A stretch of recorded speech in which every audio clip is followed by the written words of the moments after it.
کمسن بچی کے مبینہ اغوا کیس میں ملزمان کی درخواست ضمانت کا معاملہ ہے۔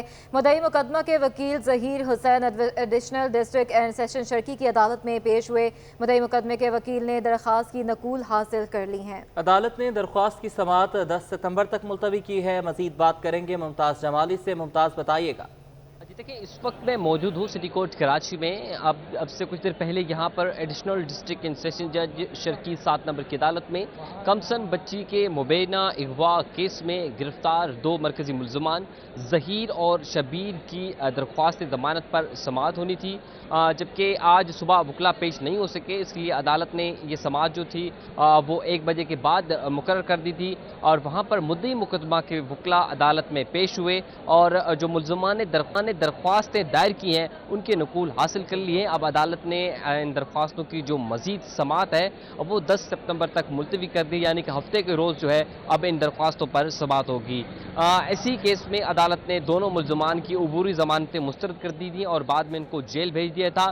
اب تک اس کیس میں 4 ملزمان گرفتار ہیں، جس میں ظہیر، شبیر اور 2 جو ہیں ایک نکاح خواں اور ایک جو ہے گواہ شامل ہے، اور اسی مقدمے میں 6 ملزمان کی ناقابل ضمانت گرفتاری شکریہ ممتاز، آپ ہمیں اپڈیٹ کر رہے تھے۔ شہر کے دیگر مسائل کی بات کریں گے۔ شہر قائد کی متعدد سڑکیں ان دنوں تباہی کا شکار ہیں۔ ان میں سے ایک سڑک گرو مندر کی بھی ہے جو گزشتہ 1.5 سال سے متعلقہ اداروں کی توجہ کی منتظر ہے۔ مرکزی سڑک کی خستہ حالی کے باعث شہریوں کو اذیت کا سامنا کرنا پڑ رہا ہے۔ مزید جانتے ہیں ہمارے نمائندے جاوید اقبال سے۔ جی جاوید، آگاہ کیجیے گا۔ میں اس وقت گرو مندر چورنگی کے پاس سبیل والی مسجد کے سامنے موجود، جہاں پر سڑک بہت ہی برے طرح سے ٹوٹ پھوٹ کا شکار ہے اور جگہ جگہ سے یہ ناہموار ہو چکی ہے، اور جہاں پہ پانی اس میں سیوریج کا آ رہا ہے، جگہ جہاں گڑھا پڑا ہوا ہے وہ اور گہرا ہوتا جا رہا ہے۔ لیکن جو متعلقہ ادارے ہیں وہ بالکل کوئی اس کی فکر نہیں کر رہے۔ عوام، یہاں سے گزرنے والے لوگ رکشہ، ٹیکسی، بائک میں جو بہت پریشان ہو رہے ہیں۔ ہمارے ساتھ کچھ لوگ بھی موجود ہیں، ہم سے جانیں گے کتنی پریشانی کا سامنا یہاں سے سڑک جب سے ٹوٹی ہوئی ہے۔ پریشانی تو بہت ہے، کراچی میں ہر جگہ پہ آپ جاؤ گے سارے روڈ خراب ہوتا ہے۔ ایسے کوئی کراچی میں کوئی ایسا جگہ نہیں ہے شہر فیصل کے علاوہ۔ کراچی بالکل کنڈارات بن چکا ہے۔ سندھ گورنمنٹ بھی کوئی کام نہیں کر رہا ہے، پانی کا بھی ایشو آ رہا ہے، روڈوں کا بھی ایشو ہو رہا ہے، ہر جگہ پہ یہی ایشو ہے۔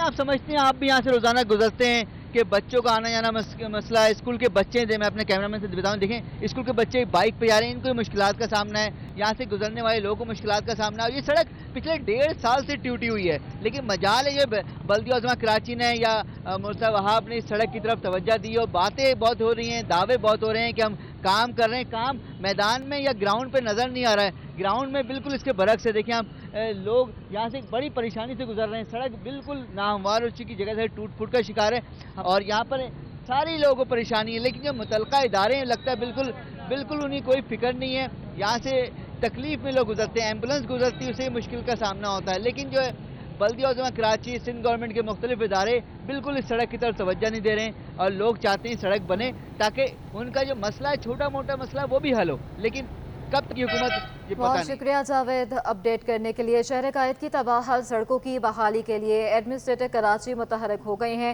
بیرسٹر مرتضی وہاب نے شہر کے مختلف سڑکوں کا کارپیٹنگ کے کاموں کا جائزہ بھی لیا ہے۔ انہوں نے کہا کہ کبھی ٹارگٹ کلنگ چلتی تھی، اب ٹارگٹ سیاست چل رہی ہے۔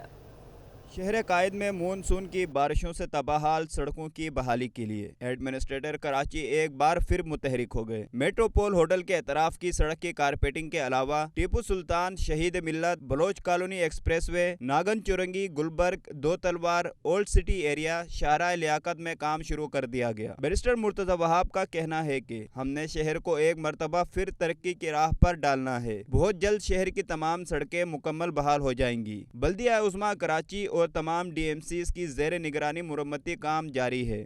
حالیہ بارشوں کے بعد بڑی سچویشن خراب ہو گئی تھی، تو ہم نے کہا اس کو پرائیورٹی پر اٹھایا جائے۔